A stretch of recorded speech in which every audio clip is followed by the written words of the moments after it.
খেতে তো হবে বলো। আরে নাও মনা, বাচ্চাদের মতো এরকম আমাকে পিছন পিছন ঘুরিও না মনা, প্লিজ।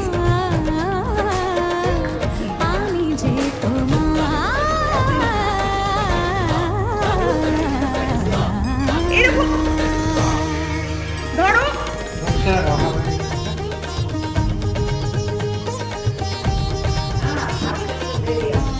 আরে মনা প্লিজ এটা নিয়ে নাও, আমি স্নানে যাবো মনা, এরকম করো না, হাতে ধরে খাও। দেখুন অবস্থা দেখুন, ঘর বারান্দা কোনো কিছু বাকি নেই। ধরো বাচ্চাদের মতো ওরকম গোল গোল ঘুরলে তো